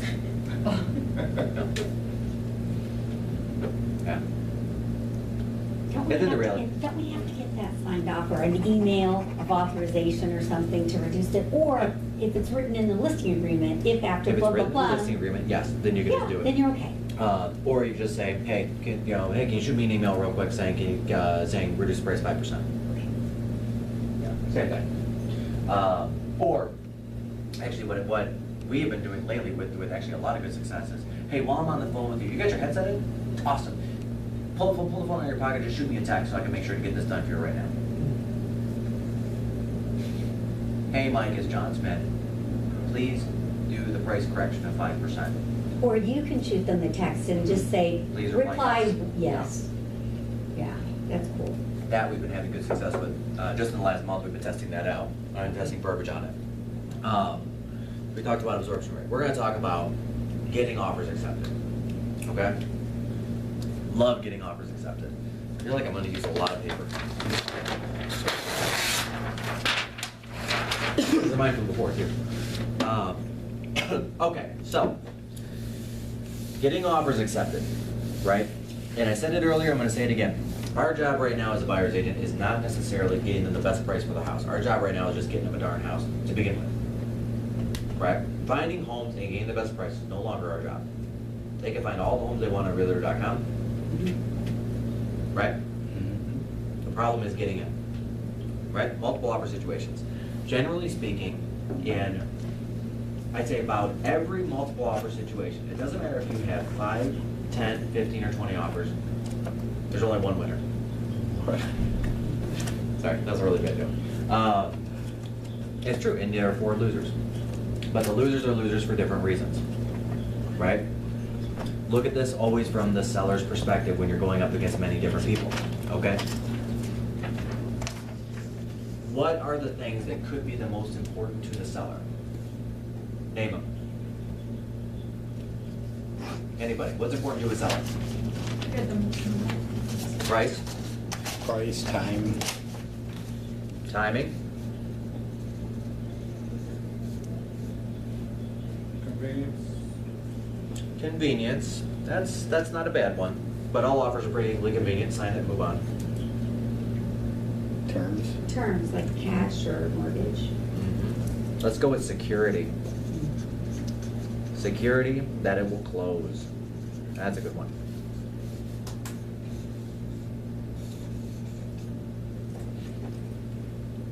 One more. I haven't heard it yet.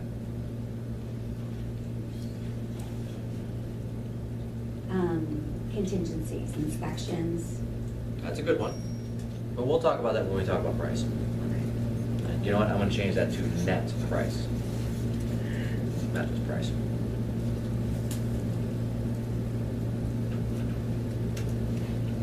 For many sellers, family.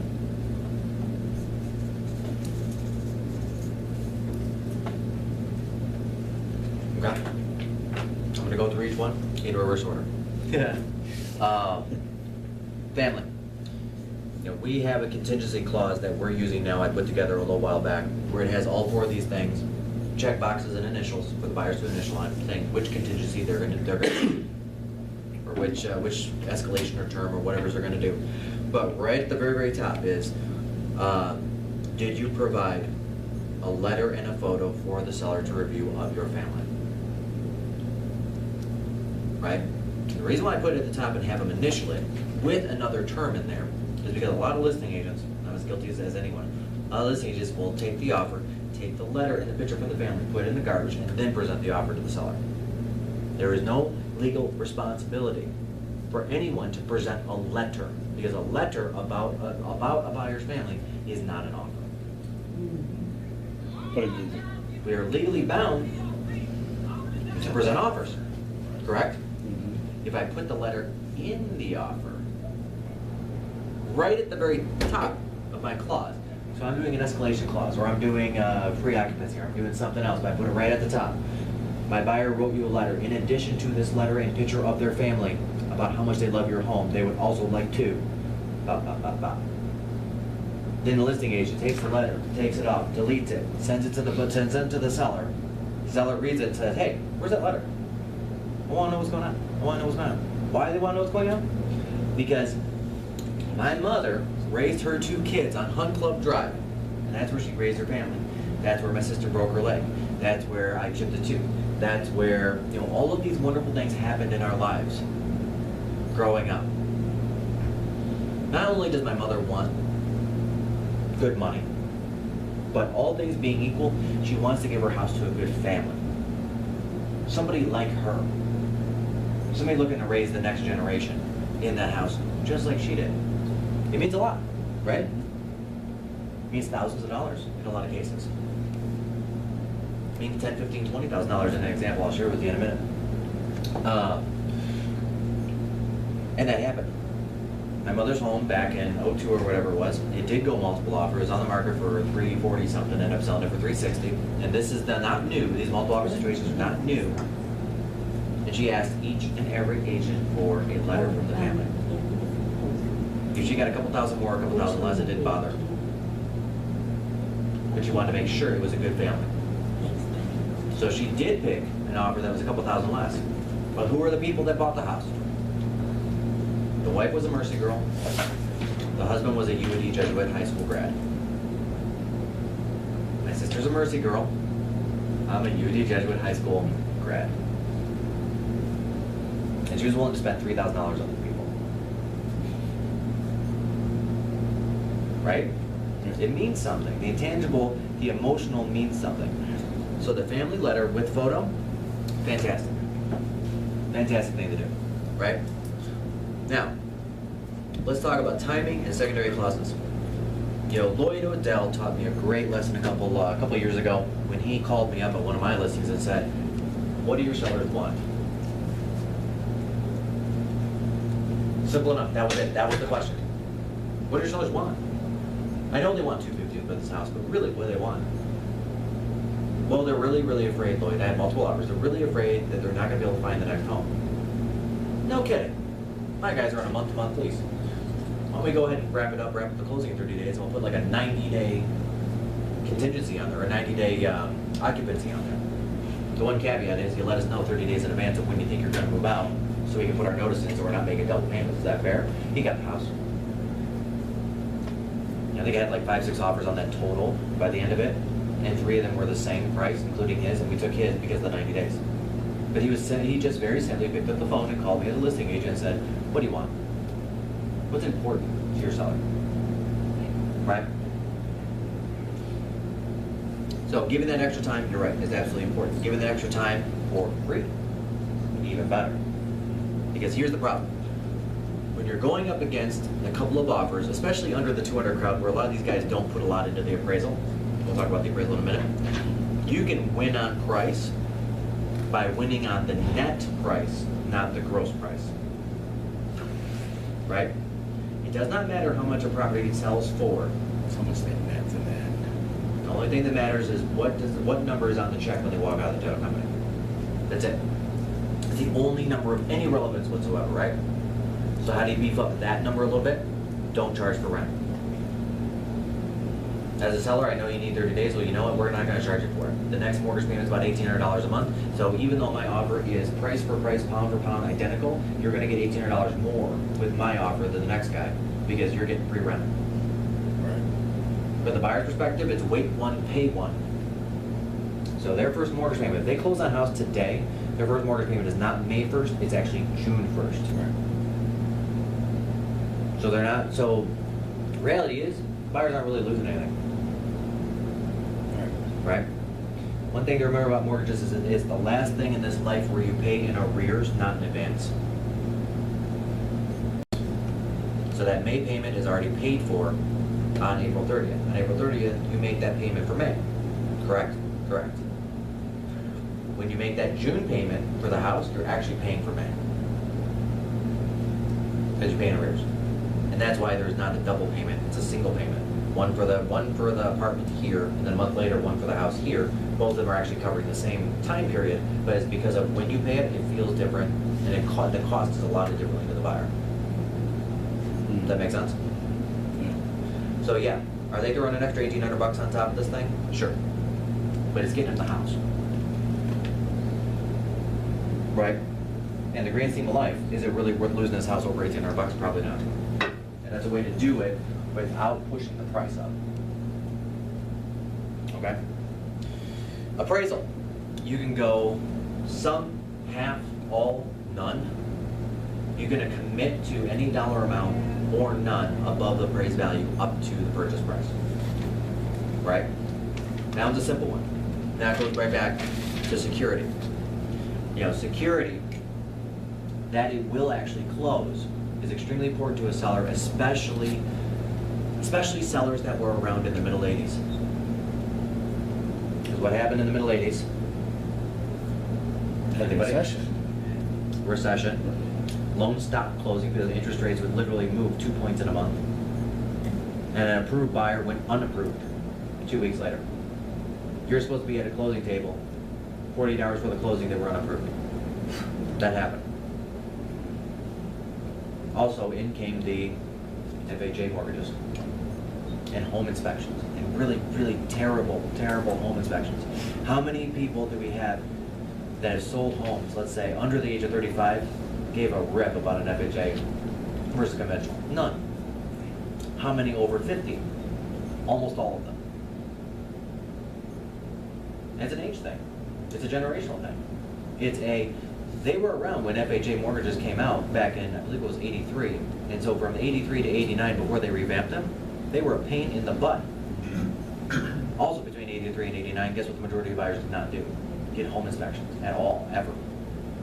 So it was a very stark difference between those two loans, between a conventional and an FHA. Because chances are you didn't get a home inspection because home inspections didn't become the trendy thing to do until about the mid-90s, about 95, 96, especially here in Michigan. There was no buyer's agency before 95 in Michigan. Everyone was a seller's agent. Right? And as a seller's agent, would you recommend the buyer to get a home inspection? No. That's why less than 40% of buyers did. And now you have a loan type that requires a home inspection, and it sucks because you can't close on it until these repairs are done. No. Nothing FHA, we're going straight conventional, guys.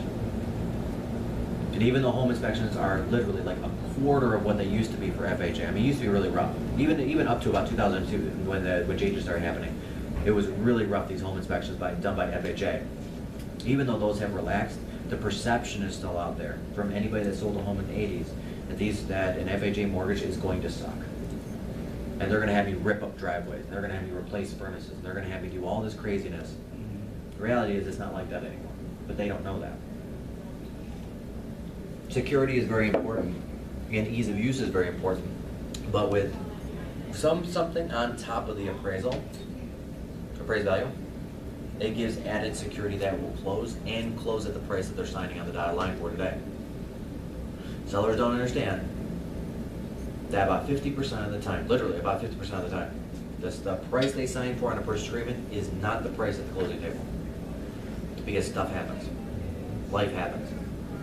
You know, there's mold issues, there's a cracked heat exchanger in a furnace. There's all these different things that can go wrong between now and then, and it causes the price to surge a little bit, right? So the more they can hold to that price, the better. With the appraisal, that one's a pretty easy one.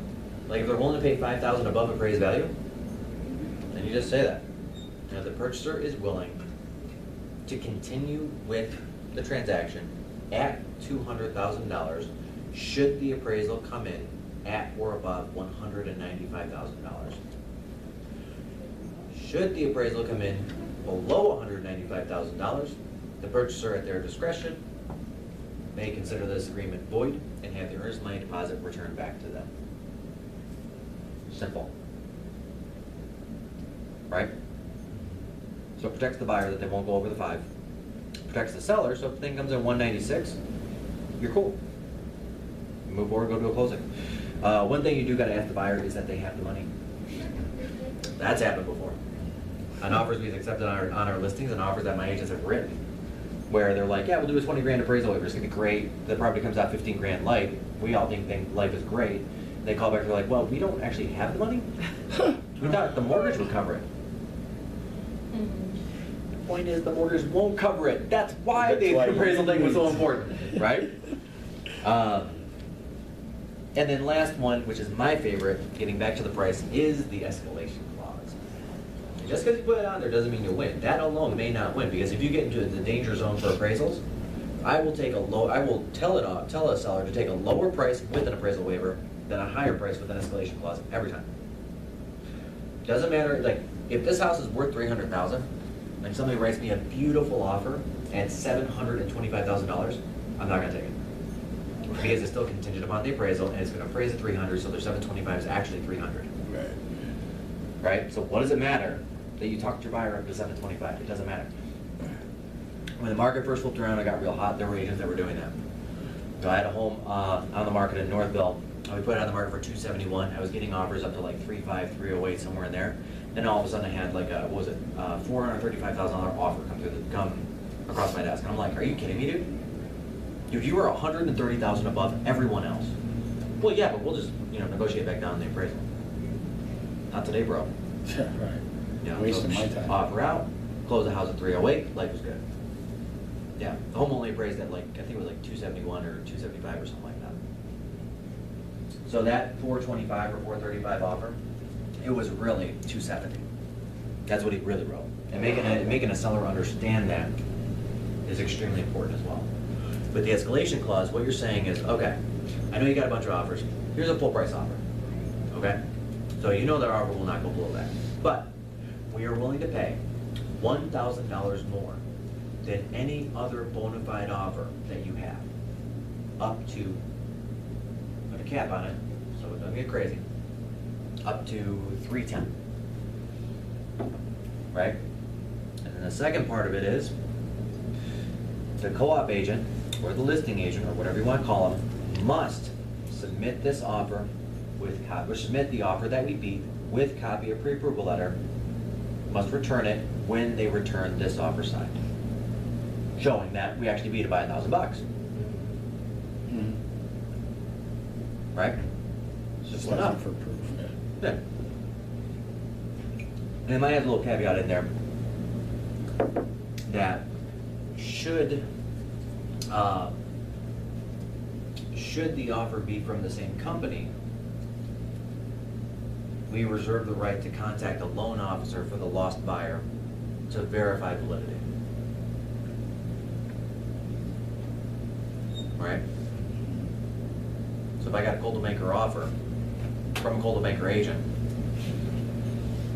who's to say that he didn't walk down the hall and say, hey, can you write me up an offer on this thing real quick? Right. Oh, I pump price on this. Well, now I need a pre-approval letter, and now I gotta go to a loan officer who may or may not realize this, but if they lie about somebody being pre-approved or them working with a client, that is actually mortgage fraud by the definition nowadays. They cannot lie about that. They don't have to tell you how much they're pre-approved for, but they can't actually lie if somebody is or is not pre-approved. That's how you verify it, right? So, this protects both the seller and the buyer. The sellers are gonna get the best price possible. They're gonna get $1,000 more than anybody else, but it also protects the buyer because now, okay, your buyer's willing to pay $310, and that's how you phrase that. You say, Mr. Buyer, this thing's on the market for $300,000. What's the most you're willing to pay? Just flat out, what's the most you're willing to pay? $310, great, okay, that's the top end of our escalation clause. We're gonna write in $300, go $1,000 above. What if the next highest offer is only $303? What if you just wrote $310? You just spent $7,000 more than the next guy. But doesn't that at the same time show your hand? I mean, Up to 310. okay, right. Yeah, they'll pay anywhere between 300 and 310, depending upon what the other guy wrote. Right. That make sense? Yeah. But it protects the buyer, because if he can't prove that he has an offer for 309, he doesn't get 310. Right. If he has an offer for 308, well, then he gets 309, that's great. So I just save my buyer $1,000. Because the traditional highest and best, you tell a buyer, just go to the max. What are you willing to pay for this house? All right, let's put that down. At what price, if you lose this house, would you not cry? Let's put that down. Right? This way you're protecting the buyer by saying, okay, we're just gonna pay the most up to what that guy did. Does that make sense? But it's gotta all make sense. The entire package has to make sense. You know, an escalation clause against a straight up appraisal waiver, the escalation clause alone won't do it. Combo would probably do it. Escalation clause, $1,000 up to whatever, plus $5 or $8 above appraisal, depending on what the situation dictates.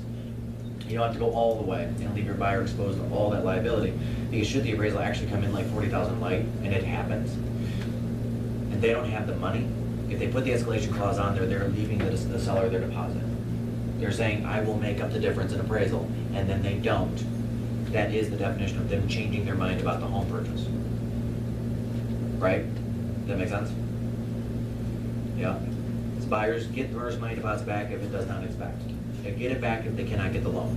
They get it back if the house burns down, act of God. They do not get it back only if they change their mind.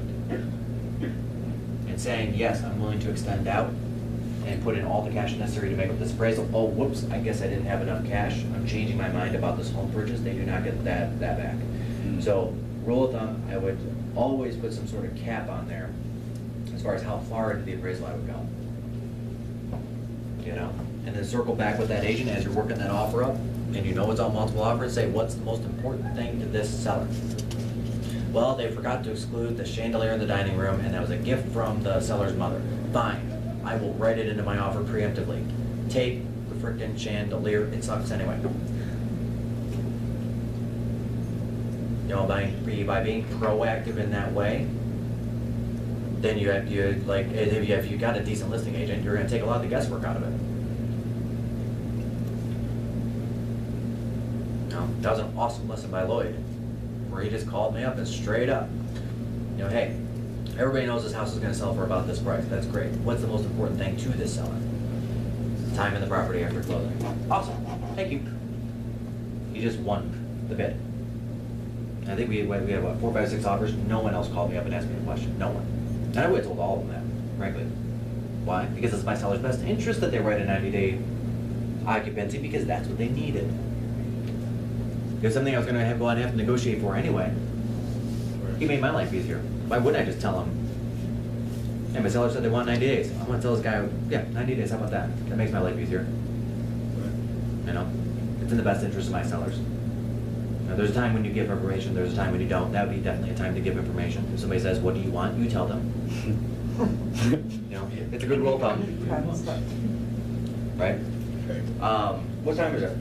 3 o'clock. Wow. That was good, right? That was a good hour, like, Yeah. but we're not done yet. It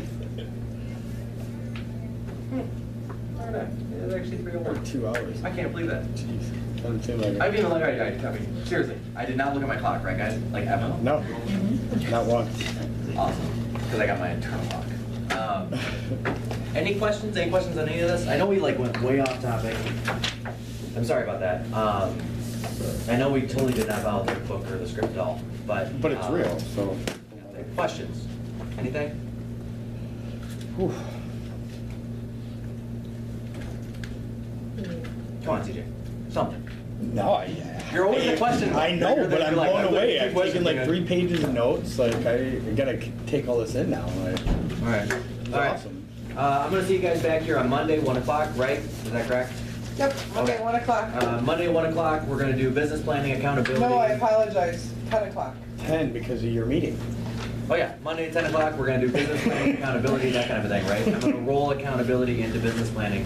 When you walk out of here, you will have a actual business plan. okay?